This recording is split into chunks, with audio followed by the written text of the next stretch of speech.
Let's now move on to the next presentation, which is the panel on key considerations for an emergency response. And we will begin with Dr. Mauricio Cerpa. Mauricio, can you share your screen? He's an epidemiological doctor, and she's advisor in the emergency department in Pajo, Colombia.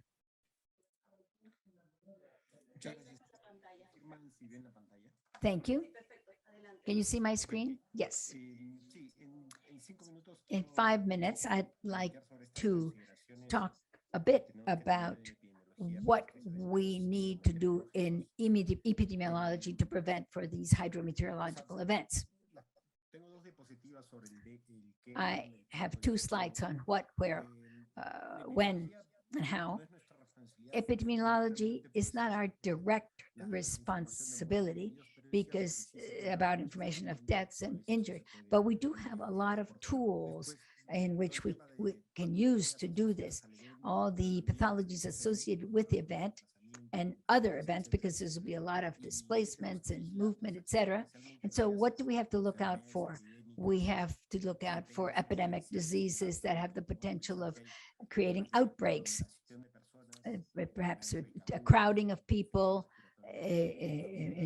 acute respiratory infections, all diseases that are transmitted by direct contact, or diseases transmitted by vectors like malaria, dengue.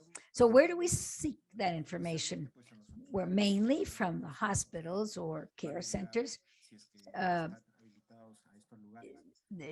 people will come to these places, but there are many other kind of hospital and stakeholders that can provide very valuable information. There tends to be a lot of displacement of persons. So the shelters are a key place to detect the beginning of an epidemic. And another place where we have to operate is in all the coordination areas, the COE, the situation rooms, etc. Because from them we'll get a lot of information.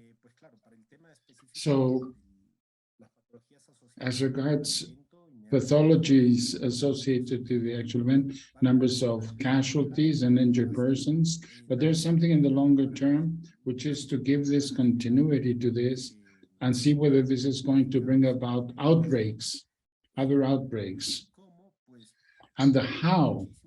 We have to take support on these 2 systems.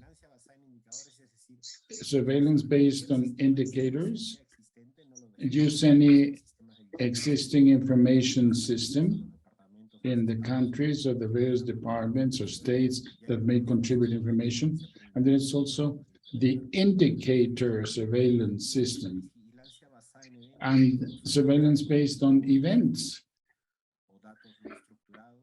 non-structured information perhaps, and thanks to the deployment of personnel in situ, information chains, as well as qualitative and quantitative information in the short and medium terms.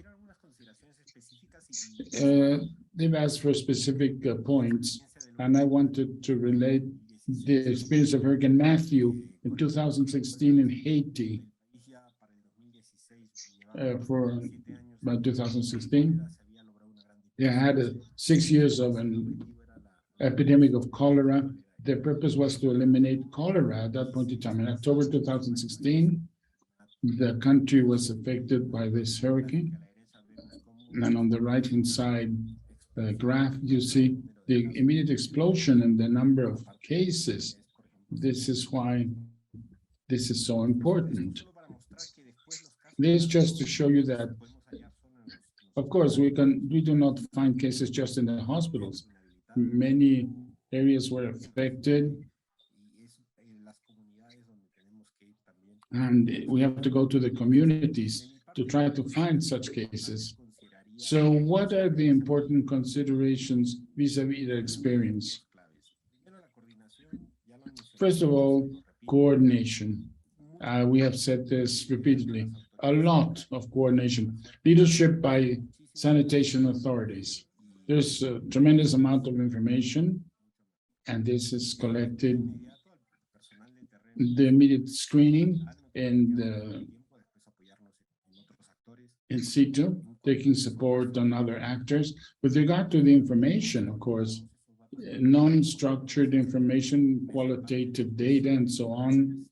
This is a crucial part of the information that is necessary for quantitative data. The fewer, the better, because countries usually have surveillance systems with many diseases that have to be identified mandatorily. But here we just want to have information regarding key diseases. For this, there's a very useful tools that should be sustainable throughout time and not to weaken the existing surveillance systems.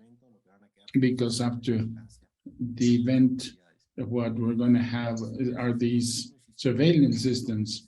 This is a systematic automated process which will always generate reports.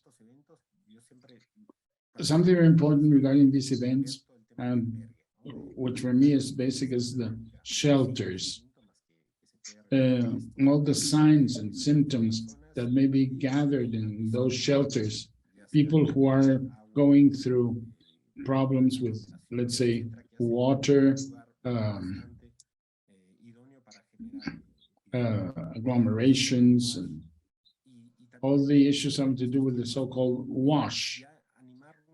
At this point in time, to encourage people to use more of the diagnostic procedures, rapid tests in the case of COVID-19, and to try to include this specialized response vis-a-vis the outbreaks and proof of the data. Thank you. Thank you so very much. That's all.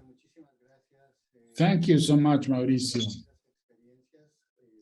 for all this experience you have told us. Thank you. It's indeed very important.